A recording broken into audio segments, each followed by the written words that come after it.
Home sweet home. Well, for a couple of weeks at least. It's good to be back, isn't it?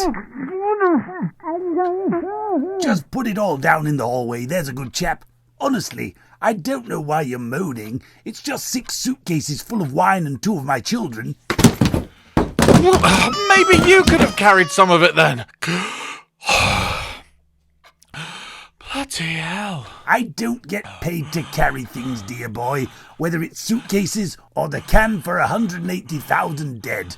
I'm much too important for all that. Clearly, sir.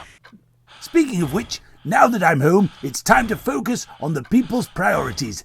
Back to work, I say. Very good, Prime Minister. I'm relieved to hear you say it. I've been keeping abreast of the polls while you've been away, and we really do need to start getting ahead of the cost of living crisis. We absolutely can't afford to... Ah, lovely. Sir, you've just opened a beer, sat down on a recliner, and put your feet up. I thought that you said Well, I'm a person, aren't I? And this is my priority. I've just had a very grueling holiday, you know. I think I've earned a little R&R, don't you? Are you serious? I'm as serious as the working day is long, dear chap. 2:30 to 4 o'clock. That's really not the working day, Prime Minister. It is for me, old bean. I told them they'd have to drag me kicking and screaming out of this place, and if they think I'm lifting a bloody finger now they've turfed me out, they're kidding themselves. Liz'll sort it all out, don't you worry. I don't think the leadership contest is even over yet, Prime Minister. You and Rishi can keep telling yourselves that. Now, item 1 on the agenda for today. Have we got any nibbles? Nibbles? Yes, man, nibbles. You know, yummy little num-nums. Perhaps some parmesan twists. Or some of those delicious little chocolate-coated Brazil nuts. For fuck's sake, Boris, Labour are 15 points ahead in the polls and millions of people are about to be plunged into abject poverty. What the fuck are you even thinking? I'll settle for some kettle chips. Oh, for God's... Hang on. I've got a pack of mini cheddars. That's about it. Well, I guess it'll have to do, won't it? Honestly, what are they even paying you for? At this point, Prime Minister, I honestly couldn't even say. Well, you ought to work on that. It's not a good look, you know. Sir, I took this job because I genuinely wanted to help people. I know you've been a tad affronted by all the internal party politics recently, but for now, you're still the Prime Minister. And people are genuinely terrified about what's coming this winter. Don't you think... Are you going to answer that? God, no. It'll only be Rishi calling for the 100th time this week. I'm not talking to that prick. Hello. Your call cannot be taken at the moment, so please leave your message after the tone.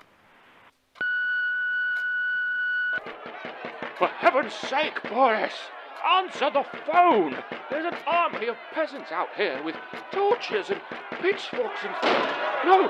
Get back! Get back, I said!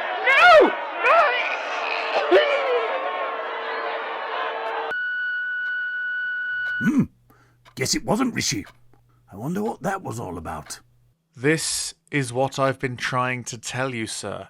The public mood is souring fast, and there's real anger out there. It's been a month since they've heard anything of substance from their government, and all this focus on weeks and weeks of the leadership contest is just making us look more out of touch than ever. People are furious.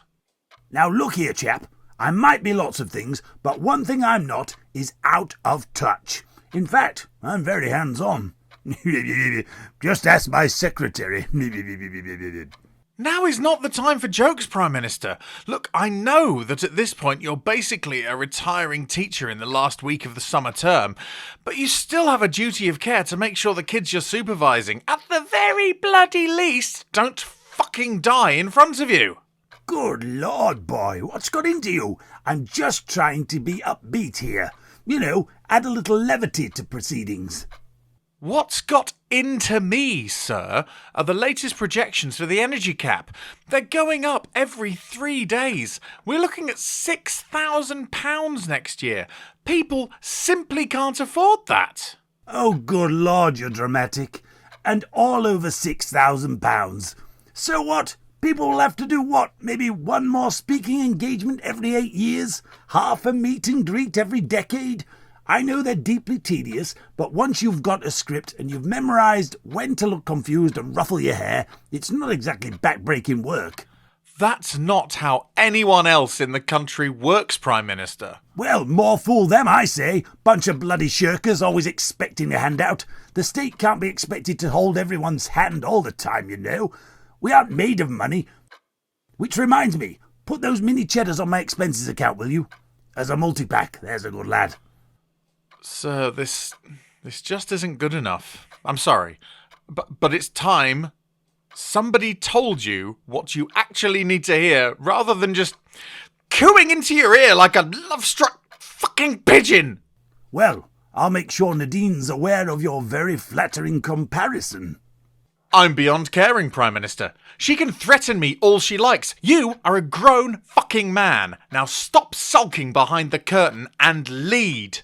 Your people need you. It's time to get back to work. Fine. Honestly, you take all of this very seriously, don't you? Yes, sir. I bloody well do. Well, you know what? You're right. You've inspired me. Back to work it is. Really, Prime Minister? Because I can't tell you how pleased I am to hear... Here you go. What's this? It's a wallpaper scraper, dear boy. Now chop chop and have at it.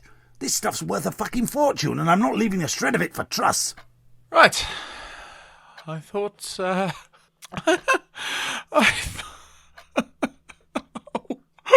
What's the point? Got any more of those mini cheddars?